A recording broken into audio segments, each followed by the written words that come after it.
MS Excel 2016 के इस अध्याय में आज आप सीखेंगे डी काउंट फॉर्मूले का उपयोग करना। एक्सेल में काउंट फॉर्मूले का उपयोग तो हम आपको पहले ही बता चुके हैं।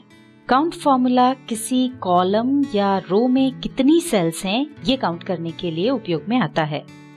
पर आज हम आपको डी काउंट फॉर्मूले के बारे में बता रहे हैं।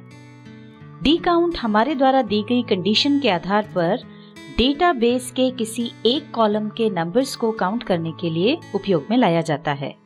एक बात ध्यान रखें, ये सिर्फ उन्हीं सेल्स की वैल्यू को काउंट करेगा जिनमें न्यूमेरिकल वैल्यूज हो। इसे हम एक उदाहरण से समझ लेते हैं।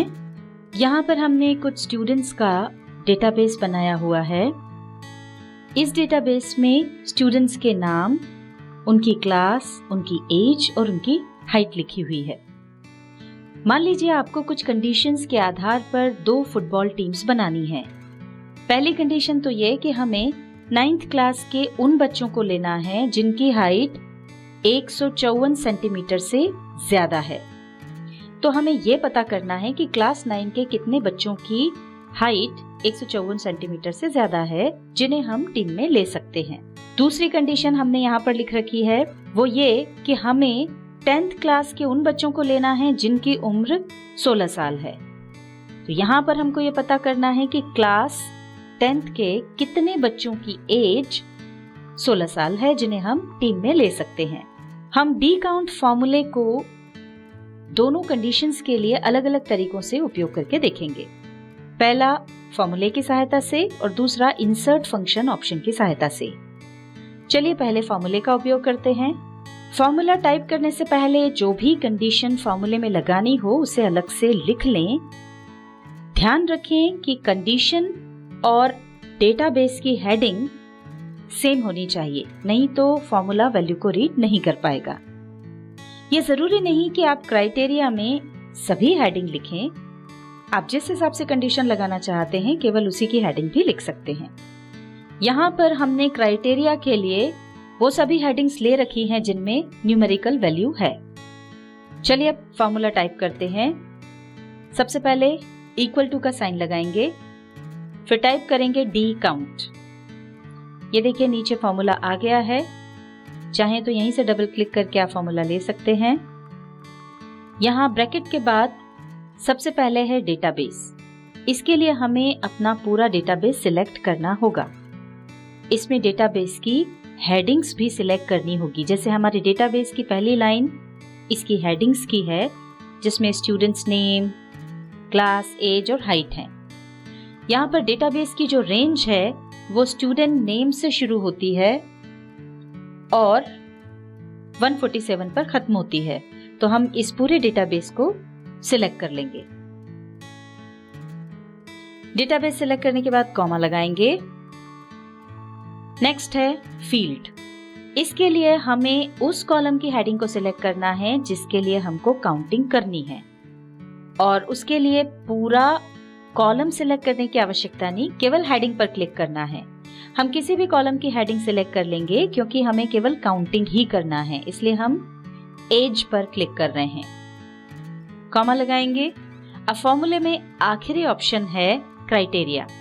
इसके लिए हमें वो कंडीशन सिलेक्ट करनी है जिसके आधार पर हमें कॉलम में से काउंटिंग करनी है। तो यहाँ पर ये हमने कंडीशन लिखी हुई है, वो ये कि क्लास 9th होनी चाहिए और हाइट 154 सेंटीमीटर से ज्यादा। हम ये पूरी रेंज सिलेक्ट कर रहे हैं क्योंकि यदि बाद में फॉर्मूले में कोई भी चेंज करेंगे तो रिजल्ट में भी चेंज रिफ्लेक्ट होगा। ब्रैकेट बंद करके एंटर प्रेस करेंगे। ये देखिए यहाँ पर रिजल्ट आ गया है। इसका मतलब ये हुआ कि 9th क्लास के 4 बच्चों की हाइट 154 सेंटीमीटर से ज्यादा है। चलिए एक बार मैन्युअली रीचेक कर लेते हैं कि फॉर्मूले से जो वैल्यूज मिली हैं वो सही हैं या नहीं। ये देखिए यहाँ पर हमने 9th क्लास के उन बच्चों को हाईलाइट किया है जिनकी हाइट 154 सेंटीमीटर से ज्यादा है और ये 4 बच्चे हैं। इसका मतलब हमारा फॉर्मूला सही लगा था। अब हम दूसरे तरीके से डी काउंट का उपयोग एक नई कंडीशन के साथ करके देखते हैं। दूसरी कंडीशन हम ये लगाना चाहते हैं कि हमें क्लास 10th के उन बच्चों को लेना है जिनकी उम्र 16 साल है। अब हम ये पता करना चाहते हैं कि क्लास 10th के कितने बच्चों की एज 16 साल है जिन्हें हम टीम में ले सकते हैं। अब हमें जहाँ रिजल्ट चाहिए पहले हम वहां पर क्लिक कर लेते हैं और अब इंसर्ट फंक्शन ऑप्शन के लिए फॉर्मूलाज टैब में जाकर के ये इंसर्ट फंक्शन पर क्लिक करेंगे। ये देखिए एक डायलॉग बॉक्स आ गया है। इसमें यहाँ जो सबसे ऊपर वाला बॉक्स है जिसमें हमको फंक्शन सर्च करना है वहां पर हम टाइप करेंगे डी काउंट और गो पर क्लिक कर देंगे। ये यहाँ पर फंक्शन आ गया है, ओके पर क्लिक कर देंगे। ये डी काउंट फॉर्मूले के अंदर जो आर्ग्यूमेंट्स होते हैं ये अलग अलग बॉक्स में दिखाई दे रहे हैं। सबसे पहला है डेटाबेस। डेटाबेस के लिए इस बॉक्स में क्लिक करके फिर हम पूरा डेटाबेस सिलेक्ट कर लेंगे। अब हम फील्ड के लिए उसके सामने वाले बॉक्स में क्लिक करेंगे और जो भी फील्ड चुनना है उसकी हेडिंग पर क्लिक करेंगे। जैसे हम हाइट चुन रहे हैं इसलिए इस हेडिंग को सिलेक्ट कर लेंगे। क्राइटेरिया वाले ऑप्शन के लिए पहले उसके सामने वाले बॉक्स में क्लिक करेंगे, फिर क्राइटेरिया सिलेक्ट करेंगे। याद रखें कि आपको हेडिंग भी सिलेक्ट करनी है। ये यहाँ पर क्राइटेरिया हमने लिखा हुआ है, इसको हेडिंग सहित सिलेक्ट कर लेंगे। अब आप यहाँ देख सकते हैं कि ये जो डायलॉग बॉक्स है इसमें भी ये यहाँ पर नीचे जो है वो रिजल्ट दिखाई दे रहा है। ओके पर क्लिक करेंगे तो देखिए ये यहाँ पर भी रिजल्ट आ गया है। मतलब 10वीं कक्षा के 3 बच्चों की उम्र 16 साल है। चलिए इसको भी हम एक बार मैन्युअली रीचेक कर लेते हैं। हम 10वीं क्लास के उन बच्चों को हाईलाइट कर लेते हैं जिनकी उम्र 16 साल है। यहाँ पर आप देख सकते हैं कि ऐसे 3 बच्चे ही हैं। अब यदि हम क्राइटेरिया में कोई भी चेंज करेंगे तो उसका असर रिजल्ट पर भी दिखेगा। मान लीजिए पहली कंडीशन में हम हाइट इन सेंटीमीटर को 154 से घटा करके 145 कर देते हैं। यानी अब हमको 9th क्लास के ऐसे स्टूडेंट्स चाहिए जिनकी हाइट 145 सेंटीमीटर से ज्यादा हो।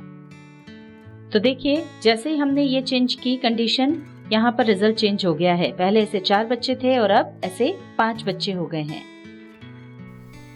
MS Excel 2016 के इस अध्याय में आज आपने सीखा डी काउंट फॉर्मूले का उपयोग करना। अगर आपको हमारी ये वीडियो पसंद आई हो तो इसे लाइक जरूर करें, अन्य लोगों के साथ शेयर करें